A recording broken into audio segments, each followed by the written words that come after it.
Gálatas, capítulo 3, versículos 6 a 14. Diz assim, irmãos, essa porção da palavra do Senhor.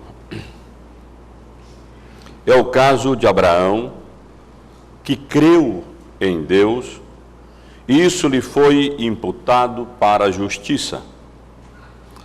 Sabei, pois, que os da fé é que são filhos de Abraão. Ora, tendo a Escritura previsto que Deus justificaria pela fé os gentios, pré-anunciou o Evangelho a Abraão. Em ti serão abençoados todos os povos. De modo que os da fé são abençoados com o crente Abraão. Todos quantos, pois, são das obras da lei, estão debaixo de maldição, porque está escrito, maldito todo aquele que não permanece em todas as coisas escritas no livro da lei para praticá-las. E é evidente que pela lei ninguém é justificado diante de Deus. Porque o justo viverá pela fé. Ora, a lei não procede de fé, mas aquele que observar os seus preceitos, por ele viverá. Cristo nos resgatou da maldição da lei, fazendo-se ele próprio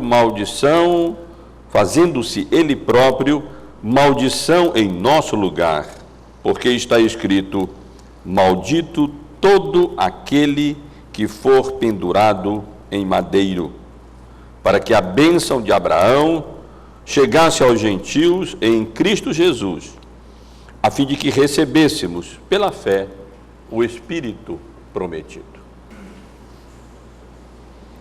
Meus irmãos, de todas as questões, os assuntos, por mais importantes que sejam, que podem ocupar a atenção, a mente humana, não existe nenhum assunto mais relevante, mais precioso e que acarrete consequências mais perenes para a nossa vida do que a importante questão da nossa salvação. Todo ser humano precisa desesperadamente enfrentar essa questão que nos confronta. Todo ser humano necessita, mais do que qualquer outra coisa, se perguntar como poderá ser apresentado justo diante do seu Criador. Como ele pode ser justificado? Qual o estado da sua alma, qual o estado do seu coração? O que ele precisa fazer para ser salvo? Todo ser humano precisa enfrentar isso. E, de um modo geral, a resposta que as filosofias e as religiões sugerem, oferecem a essa questão, se fundamentam em obras humanas, em atividades humanas, em alguma coisa que nós mesmos precisamos fazer ou realizar para assim, na esperança de assim, alcançarmos a salvação e sermos considerados justos diante de Deus. É praticamente uma marca das religiões, de um modo geral, dos cultos, das seitas, a ênfase nas obras humanas, no cumprimento de determinadas leis ou observância de determinadas atitudes, para assim, de alguma maneira, alcançar a salvação e a justificação. E, meus irmãos, isso torna a carta aos Gálatas uma carta importantíssima, porque ela lida, nela o apóstolo Paulo, de maneira inspirada, trata dessa questão.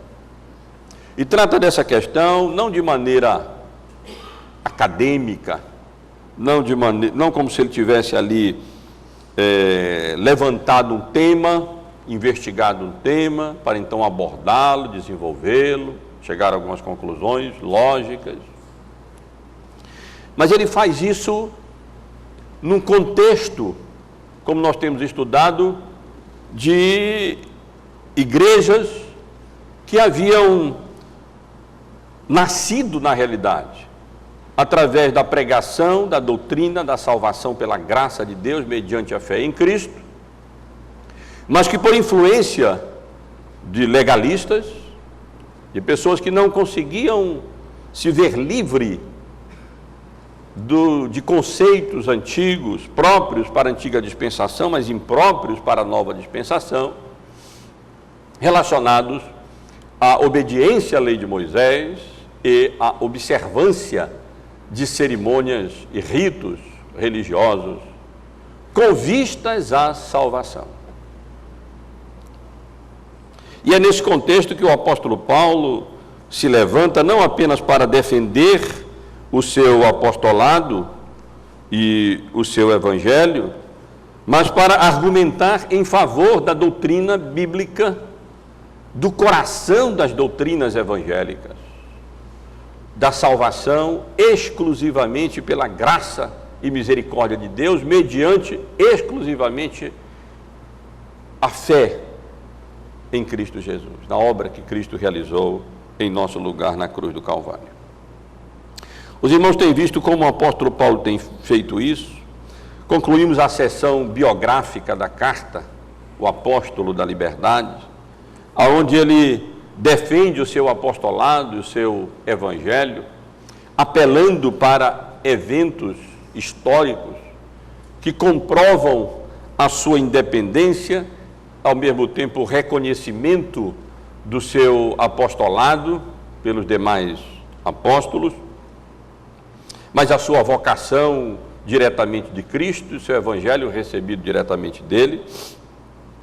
E então começamos a abordar a seção doutrinária, mas teológica da carta, onde o apóstolo Paulo passa a argumentar em defesa da doutrina da justificação pela fé. Nós dizemos justificação pela fé de uma maneira abreviada, quando nós queremos, na realidade, significar a justificação pela graça de Deus mediante a fé.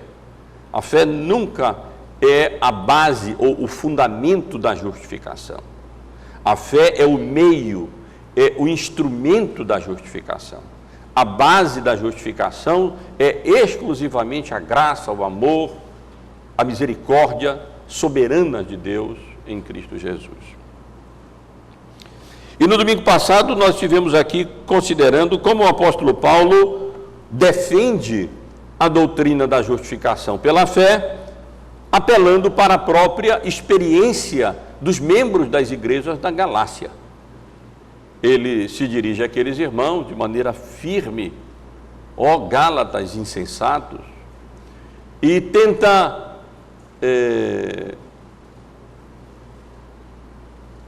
lembrar aqueles irmãos de que eles, toda a vida deles na realidade,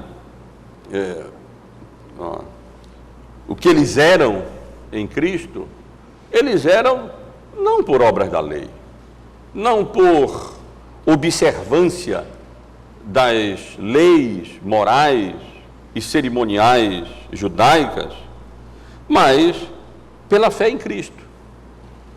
E estive aqui considerando com os irmãos a passagem que o presbítero Jonas leu há pouco, os 5 primeiros versículos do capítulo 3, onde o apóstolo Paulo, com 5 perguntas de retórica, ele demonstra a insensatez daqueles irmãos crentes das igrejas da Galácia, porque estavam se apartando de Cristo, da fé de Cristo, consequentemente de Deus, em direção à lei, retornando à lei, ao invés de seguirem o caminho oposto, da lei para Cristo, eles estavam retornando de Cristo para a lei. Vimos como o apóstolo Paulo fez isso, advertindo-os acerca, com relação à fascinação do erro, a amnésia espiritual deles, porque eles haviam recebido o Espírito, não por observância de obras da lei, mas pela fé em Cristo. Vimos como o apóstolo Paulo os alerta com relação à incoerência espiritual dele. Como é que, havendo começado através da fé e do Espírito, eles queriam progredir através da carne e da lei? E vimos, irmãos, como o apóstolo Paulo procura demonstrar a vaidade da atitude deles, no sentido de que ele se desviar agora para a lei e para a carne significava negar todas as experiências que o Espírito Santo de Deus havia concedido a eles desde o início em que eles haviam crido. E assim, meus irmãos e irmãs, nós vimos aqui no domingo passado como o apóstolo Paulo, através de várias perguntas de retórica, ele procura advertir aqueles irmãos da Galácia acerca da insensatez, da inconsistência da atitude deles, ao estarem agora novamente se deixando seduzir pelos legalistas, pelos judaizantes, por aqueles que ensinavam que a fé, o arrependimento e a fé em Cristo não eram suficientes para a salvação. Para que alguém fosse salvo, seria necessário, além disso, a observância da lei de Moisés, a circuncisão e a observância de dias prescritos no Antigo Testamento e de várias outras cerimônias da antiga dispensação.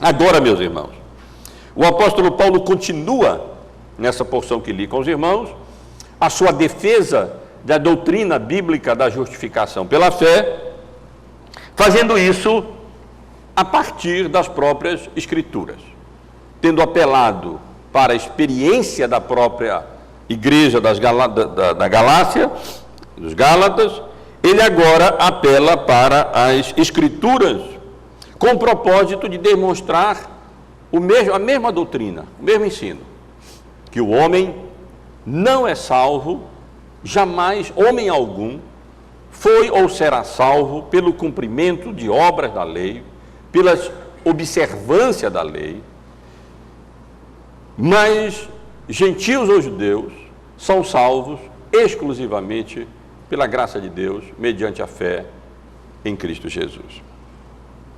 E o apóstolo Paulo faz isso apelando para várias passagens bíblicas. Os irmãos podem observar, na passagem que lemos, há várias citações bíblicas. No versículo 6 encontramos logo no primeiro versículo, uma citação de Gênesis 15, 6, onde nós lemos que Abraão creu em Deus e isso lhe foi imputado para a justiça. Não é uma citação literal de Gênesis 15, 6, mas, em geral, representa aquilo que lá se encontra escrito. No versículo 8, o apóstolo Paulo novamente cita Gênesis, no capítulo 12, versículo 3, onde lemos que em ti, ou seja, em Abraão, serão abençoados todos os povos. No versículo 10, o apóstolo Paulo cita Deuteronômio, capítulo 27, versículo 26, dizendo: maldito todo aquele que não permanece em todas as coisas escritas na lei para praticá-las. No versículo 11, lembra o texto, a passagem de Abacuque, no capítulo 2, do versículo 4, que ele menciona também na carta aos Romanos, no capítulo 1, versículo 17, onde lemos que o justo viverá pela fé. E no versículo 12, o apóstolo Paulo cita Levíticos, capítulo 18, versículo 5, onde se lê que aquele que observar os preceitos, seus preceitos, os preceitos da lei, viverá por ele. E no versículo 13, ele novamente cita o Antigo Testamento, cita as Escrituras, agora Deuteronômio, capítulo 21, versículo 23, onde se lê: maldito todo aquele que for pendurado em madeiro. Como os irmãos veem, portanto, no domingo passado estivemos aqui estudando o apóstolo Paulo demonstrando, defendendo a doutrina da justificação pela fé, apelando para a experiência dos Gálatas. E aqui, ele defende a mesma doutrina, apelando para as Escrituras, procurando demonstrar, com base no Antigo Testamento, que na realidade ninguém será justificado por obras da lei, mas exclusivamente pela fé. E como o apóstolo Paulo faz isso? Os irmãos observem que essa passagem se encontra naturalmente dividida em 3 porções. Uma que vai do versículo 6 até o versículo 9, onde o apóstolo Paulo apela para o exemplo de ninguém menos que Abraão. Depois, a partir do versículo 10 até o versículo 12, o apóstolo Paulo demonstra a maldição da lei. E depois do versículo 13 ao versículo 14, ele apresenta a obra de Cristo, o resgate de Cristo. Vamos considerar primeiro os versículos 6 até o versículo 8, onde encontramos a justiça da fé, o apóstolo Paulo falando, defendendo a justiça da fé e apelando mencionando o caso, o exemplo de Abraão. Por que o apóstolo Paulo teria mencionado o exemplo de Abraão? Não é difícil nós imaginarmos. Primeiro, Abraão era o pai da nação de Israel. E embora o apóstolo Paulo estivesse escrevendo aqui para gentios, é bem provável, é certo, que aqueles crentes gentílicos, habitantes das igrejas ali, habitantes da Galácia, membros das igrejas da Galácia, que eles já tivessem sido instruídos acerca do papel relevante de Abraão como o pai da história da redenção, o pai da nação de Israel, o pai do povo de Deus, aquele a quem Deus havia chamado, escolhido e mandado sair de Ur dos Caldeus, da sua parentela, com o propósito de levá-lo até a terra prometida, com a promessa de fazer dele uma bênção para todas as nações, de ser o Deus dele e de fazer de Abraão uma bênção para todas as nações. Portanto, o papel importantíssimo de Abraão na história da redenção, na história do povo judeu, sem dúvida, só isso justifica que o apóstolo Paulo apele para Abraão com a intenção de demonstrar a genuinidade da doutrina da salvação pela fé. Mas é bem provável também que os judaizantes estivessem, eles também, apelando para Abraão. É bem provável que os próprios judaizantes, aqueles que estavam ensinando e requerendo que os gentios deveriam observar a lei de Moisés e as cerimônias judaicas para então ser salvos, que eles estivessem apresentando o caso de Abraão. A circuncisão, o pacto que Deus fez com Abraão, selado através da circuncisão, e que estivessem utilizando o exemplo de Abraão em defesa da necessidade de que o povo judeu também fosse circuncidado. E aqui, meus irmãos, o apóstolo Paulo, então, enfrenta essa questão e lembra do caso de Abraão para demonstrar exatamente que, longe do exemplo de Abraão ser uma evidência em favor da necessidade da observância das obras da lei e da circuncisão, agora na dispensação da graça pelos gentios, o próprio exemplo de Abraão demonstra que a salvação é pela fé, que a justificação é pela fé e não por obras da lei. O apóstolo Paulo utiliza o próprio exemplo de Abraão, o pai da nação de Israel, o pai do povo de Deus, na antiga aliança, para demonstrar que ele não é apenas o pai do povo de Deus segundo a carne, ou o grande patriarca da nação de Israel, mas que ele é o pai do povo de Deus segundo a fé. E que Abraão foi considerado justo diante de Deus, não por causa de circuncisão, não por obediência à lei de Moisés, mas ele foi considerado justo diante de Deus, e portanto é considerado não apenas o pai de Israel, mas o pai da fé, porque ele creu nas promessas de Deus.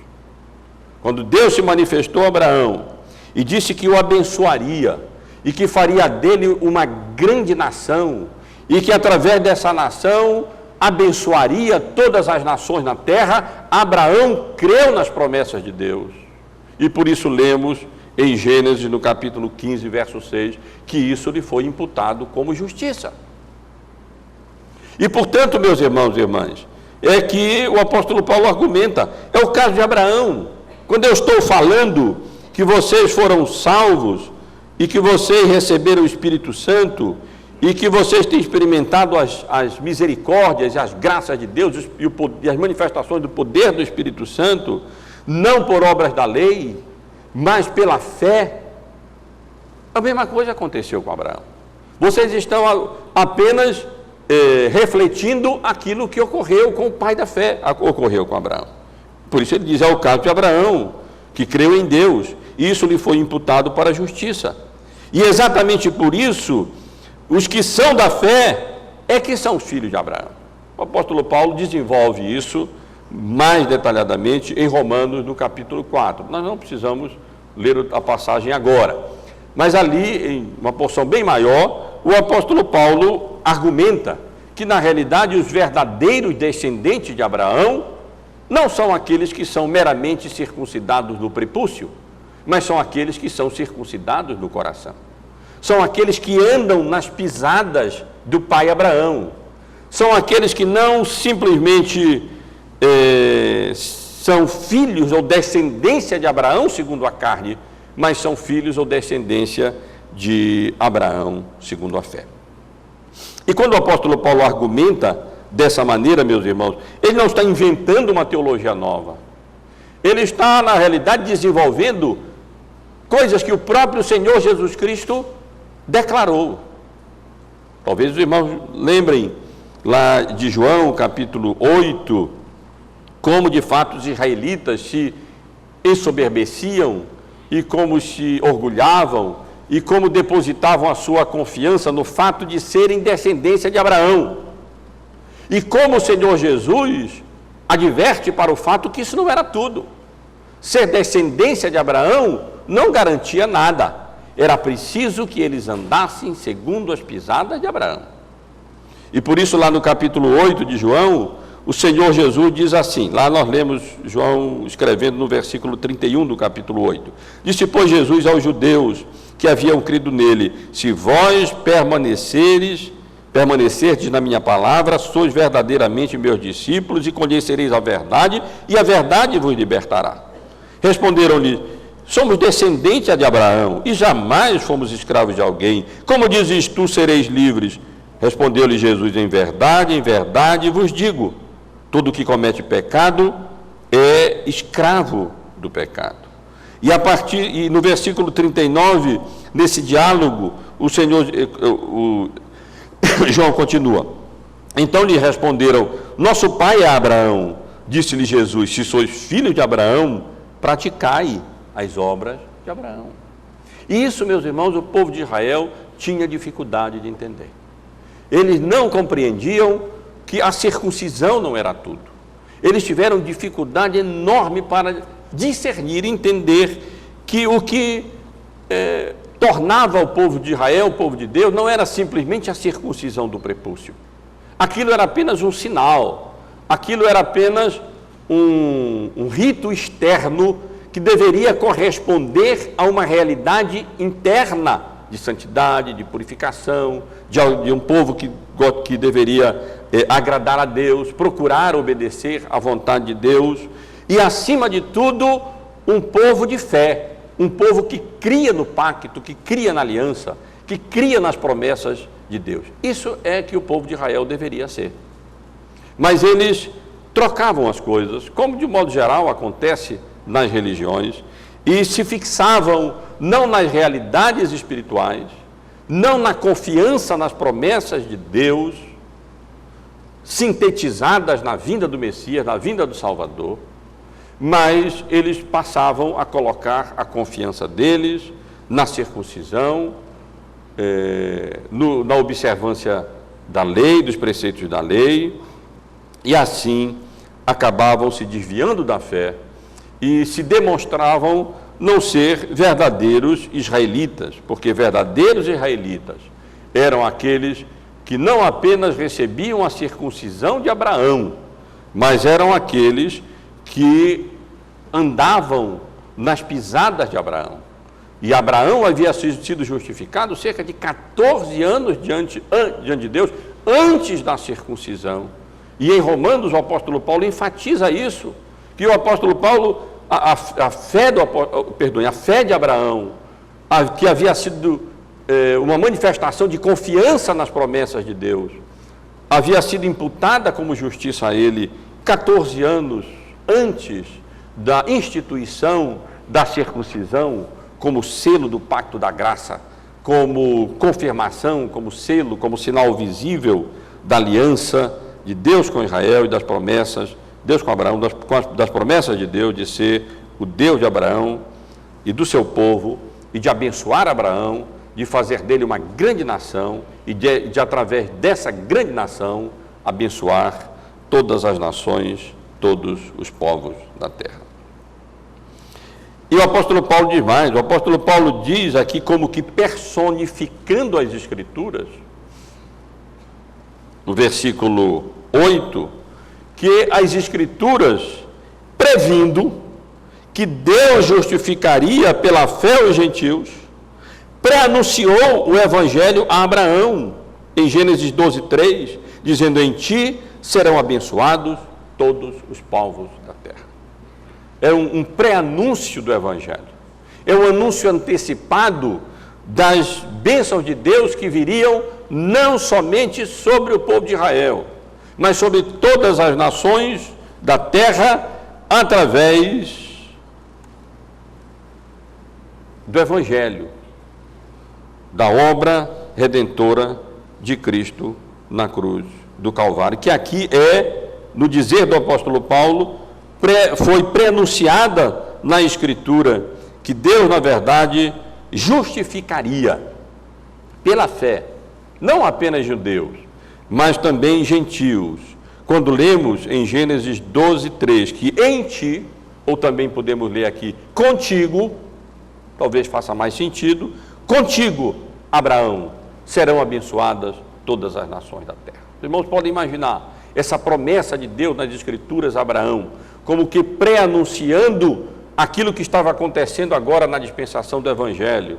Quando o Evangelho era anunciado e os gentios eram levados a Cristo pela fé, tinham seu coração convertido, isso, no entendimento do apóstolo Paulo, havia sido pré-anunciado quando Deus disse a Abraão: contigo serão abençoadas todas as nações da terra. Isto é, com a tua fé nas promessas de Deus, não pelo cumprimento de obras da lei, mas pela fé, com a tua fé, juntamente contigo, serão abençoadas pelo Evangelho todas as nações da terra. De modo que, conclusão do apóstolo Paulo, os da fé são abençoados com o crente Abraão. Os que confiam na fé e não os que confiam na lei, é que são realmente abençoados juntamente com o pai da fé, com o crente Abraão, que creu nas promessas de Deus, e a fé foi imputada como justiça. A justiça de Deus, a justiça de Cristo, lhe foi antecipada e lhe foi imputada por meio da fé, por meio da confiança, da sua confiança nas promessas de Deus centralizadas em Cristo Jesus. Então, irmãos, vejam como o apóstolo Paulo faz essa defesa apelando para as Escrituras. Apelando para as Escrituras, em primeiro lugar, nesses versículos, ele fala da justiça da fé. Ele argumenta que Abraão, o caso de Abraão, longe de significar evidências em favor da doutrina da justificação por obras da lei, na realidade, é evidência da doutrina da justificação pela graça de Deus, mediante a fé nas promessas de Deus, centralizadas em Cristo Jesus, o Messias anunciado, o Messias prometido.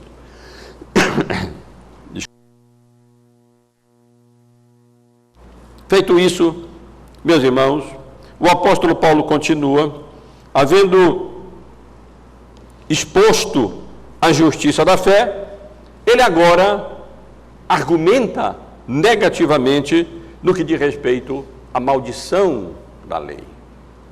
Nos versículos 10 ao versículo 12, novamente, fundamentado em passagens bíblicas, em passagens do Antigo Testamento, o apóstolo Paulo demonstra que aqueles que querem se justificar através de obras da lei, na realidade, ao invés de alcançar justificação diante de Deus, eles serão amaldiçoados.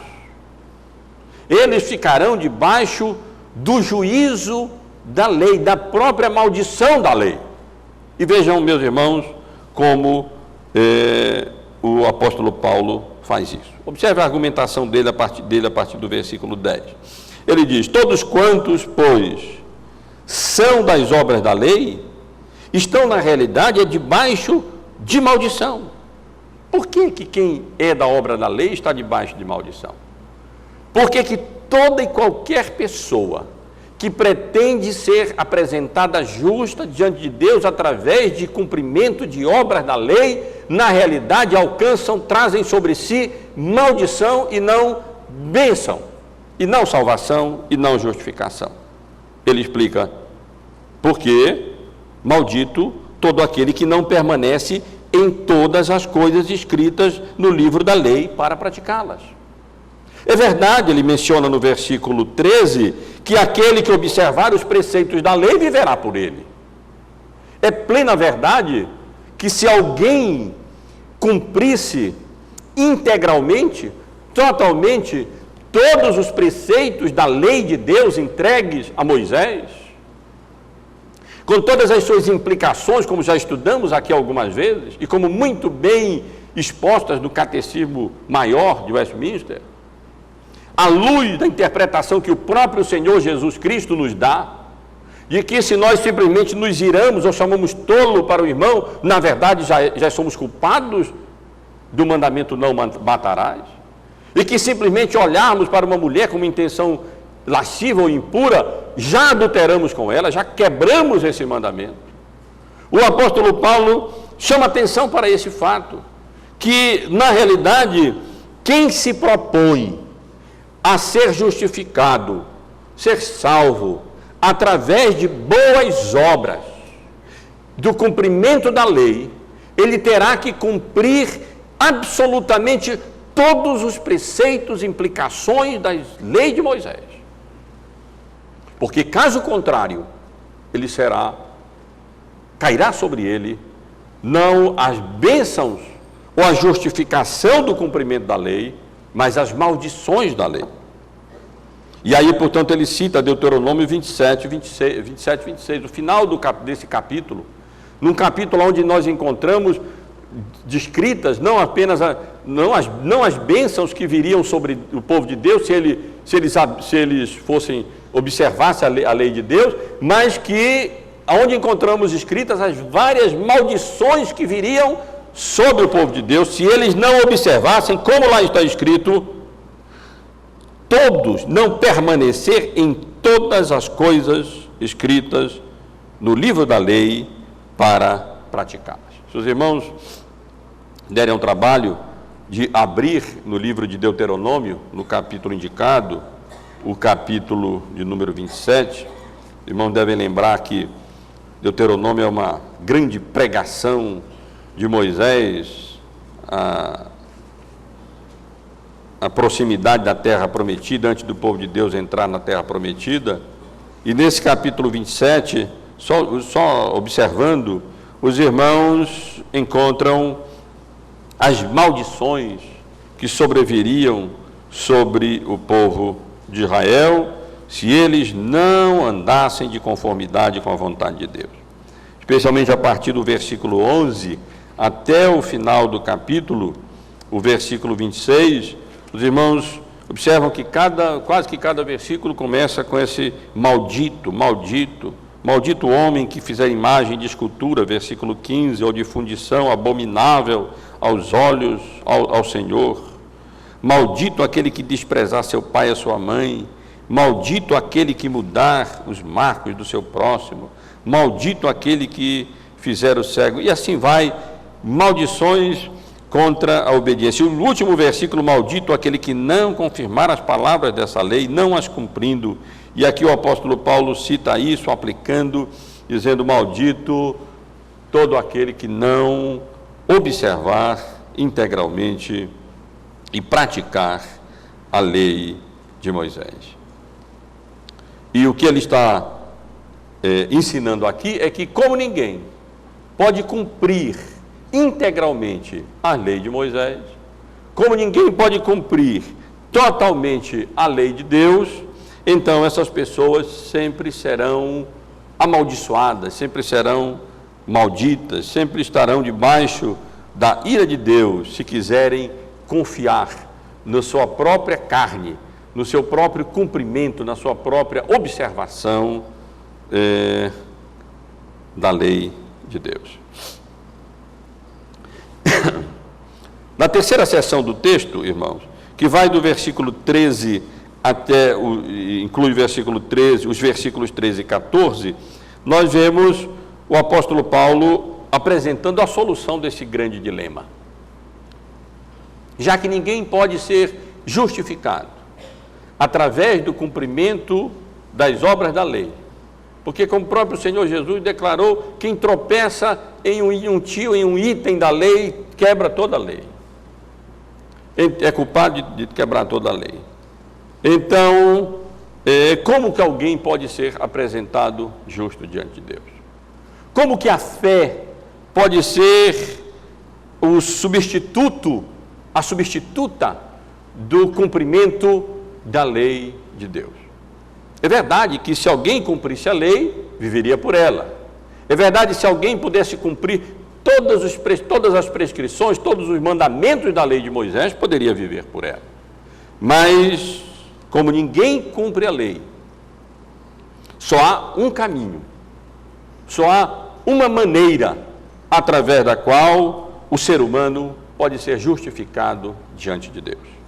E o apóstolo Paulo apresenta esta maneira nos versículos 13 e 14, através do resgate de Cristo, através da obra redentora de Cristo na cruz do Calvário.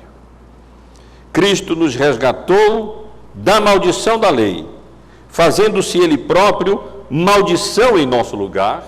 Ele novamente cita as Escrituras, porque está escrito, maldito todo aquele que for pendurado em madeiro, para que a bênção de Abraão chegasse aos gentios em Jesus Cristo, a fim de que recebêssemos pela fé o Espírito prometido.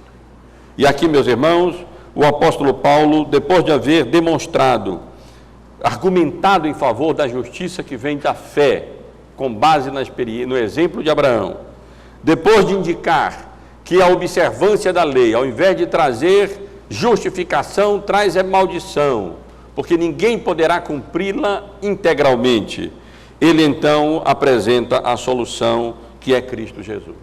E utilizando-se de uma palavra que significava a compra de um escravo para então libertá-lo, o apóstolo Paulo demonstra que na realidade o que Cristo fez, quando morreu em nosso lugar na cruz, foi nos resgatar da maldição da lei, porque ele cumpriu toda a lei, ele assumiu o nosso lugar, a culpa dos nossos pecados recaiu sobre ele, e ele então foi pendurado em madeiro como evidência de que ali ele estava com a maldição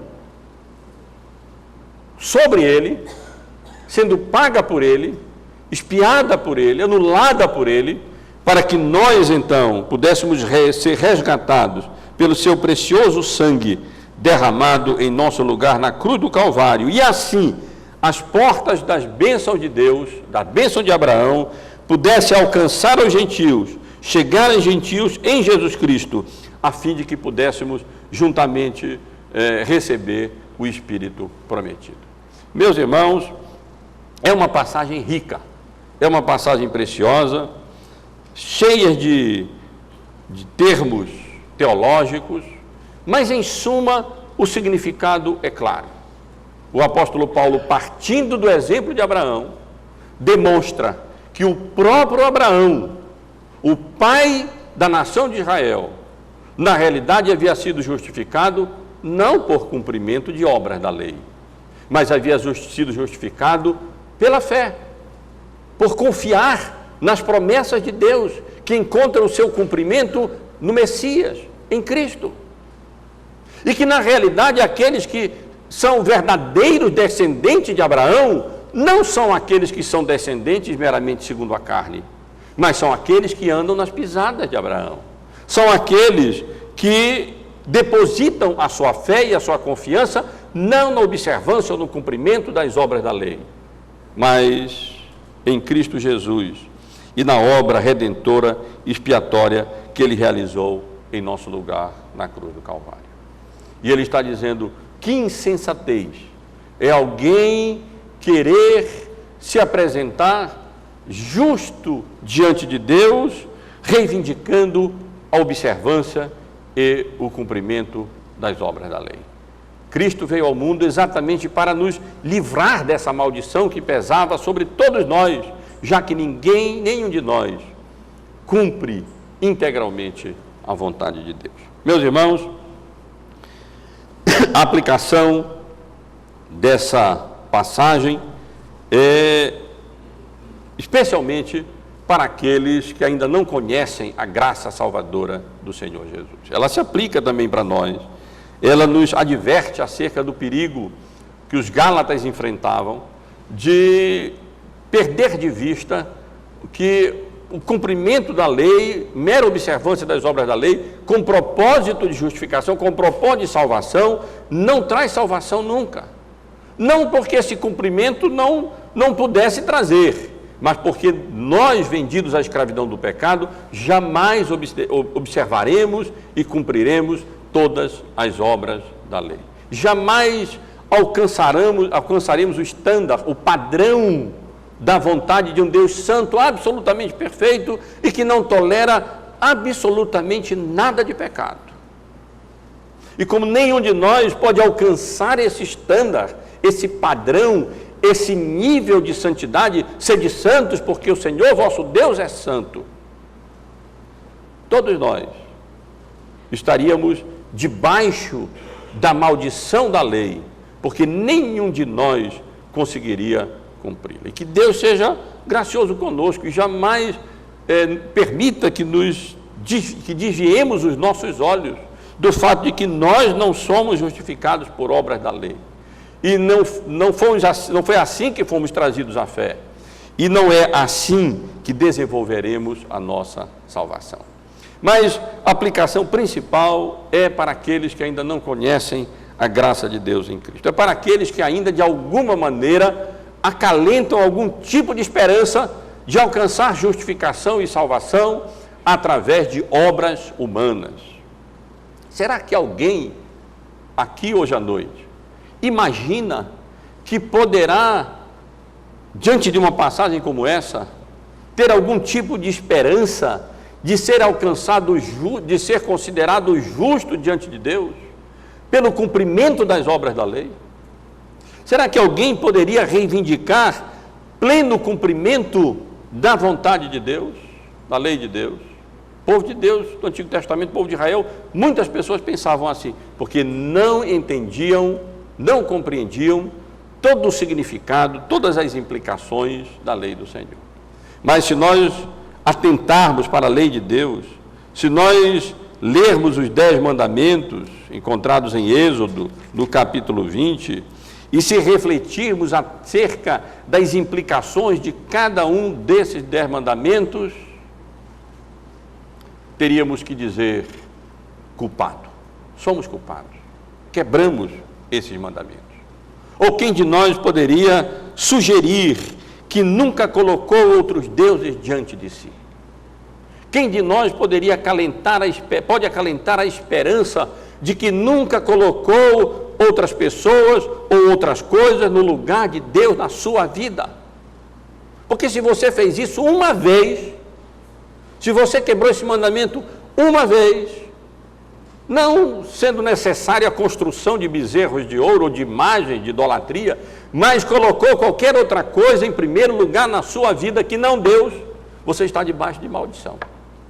Você está debaixo da ira de Deus. E basta isso para jamais poder ser justificado pelo cumprimento das obras da lei. E se avançássemos para outros mandamentos, será que alguém poderia dizer aqui que nunca tomou o nome do Senhor teu Deus em vão? Será que nunca da sua boca, ou no seu pensamento mesmo, o nome de Deus foi tratado ou foi mencionado de modo a desonrá-lo? Todos nós seríamos condenados e estávamos de fato debaixo da ira de Deus e de maldição por quebrarmos esse mandamento também.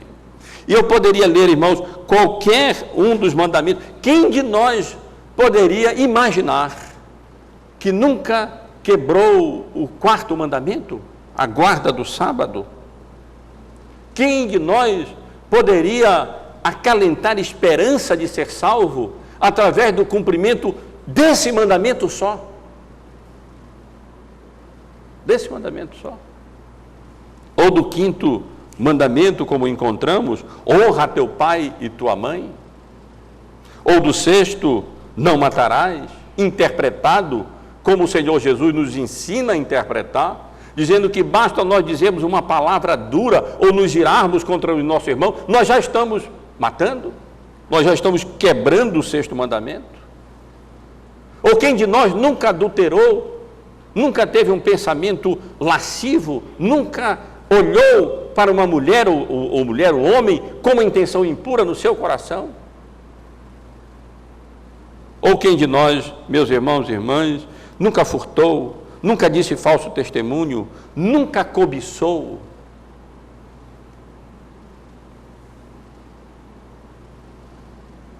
Quem poderia dizer inocente diante das demandas da lei de Deus? Nenhum de nós. Por isso, argumenta o apóstolo Paulo, se qualquer pessoa quiser apresentar-se justa diante de Deus, através do cumprimento da lei, teria que observá-la na íntegra, totalmente, porque Deus é absolutamente santo, perfeitamente santo. E aí, meus irmãos, nós vemos como são vãs as religiões, como são vãos os ensinos e as tentativas humanas de, através de obras de misericórdia, de obras humanas, tentar alcançar um estado em que poderia acalentar a esperança de ser alcançado, considerado justo diante de Deus. Que tolice, que tolice. Que tolice quando vemos pessoas mencionando os 10 mandamentos como sendo um padrão de moralidade a ser seguido. Quem de nós poderia seguir o Sermão do Monte, os 10 mandamentos? Quem de nós poderia cumprir quaisquer dessas manifestações da vontade de Deus, desses resumos da vontade de Deus? Nenhum de nós poderia cumprir. Portanto, esse é o grande ensino. Se você tenta, de alguma maneira, alcançar a salvação ou a justificação diante de Deus, por obras humanas de qualquer natureza, você se encontra debaixo da maldição da lei. E só há, portanto, uma esperança para nós: a obra redentora de Cristo na cruz. Nós não podemos pagar, nós não podemos cumprir a lei, mas o segundo Adão pôde cumprir a lei. Cristo veio a esse mundo com esse propósito, de obedecer integralmente à vontade de Deus. E ele foi obediente até a morte, morte de cruz do Calvário. Entregou a sua vida e ali então sobre si carregou a culpa de todos os nossos pecados.